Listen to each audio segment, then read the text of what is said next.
कि practically transformer और ideal transformer जो होता है उसमें क्या डिफरेंस है। ठीक है, पहले जानते हैं हम प्रैक्टिकली ट्रांसफार्मर और फिर जानेंगे हम आइडियल ट्रांसफार्मर। तो दोनों में डिफरेंस है, कंपेयर है।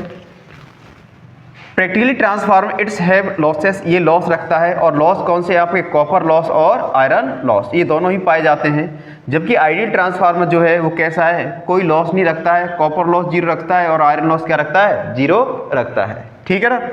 और इसकी एफिशिएंसी कितनी होती है, 95 से 98%।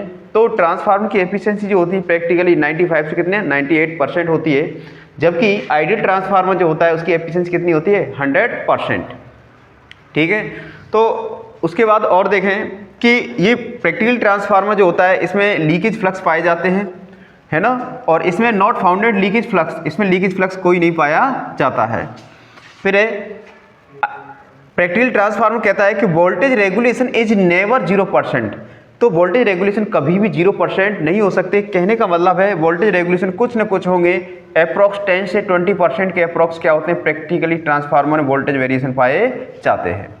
ठीक है ना। उसके बाद ये ऑलवेज वोल्टेज रेगुलेशन 0, अगर एक आइडियल ट्रांसफार्मर है और वह वोल्टेज रेगुलेशन 0 रखता है, ध्यान रख लेना, तो हमेशा कैसे रखे, कितना रखेगा, 0% रखेगा। It's winding contains ohmic resistance also, इस प्रकार की वाइंडिंग होती है वो ओहमिक रेजिस्टेंस रखती हैं, ओहमी प्रतिरोध गुणधर्म रखती है, कहने के मतलब लॉस पैदा करती हैं। It consist of pure consist of purely क्या, purely inductive coils wound on lossless core. तो यह क्या होता है, एक प्योर इंडक्टिव कॉइल रखता है और जो लॉसलेस कोर पर ये वाउंड किए हुए रखता है।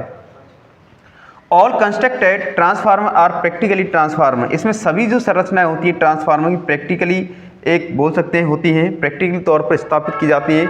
It is impossible to construct an ideal transformer, तो ध्यान रख लेना एक आदर्श ट्रांसफार्मर की संरचना के लिए ये संरचना उसको बनाना उसको इम्पॉसिबल हो पाता है। ठीक है ना, क्योंकि आइडियल है, जब उसमें लॉस ही नहीं है तो कैसे कह सकते हैं कि मशीन 100% ये मशीन आपके लिए बेस्ट है।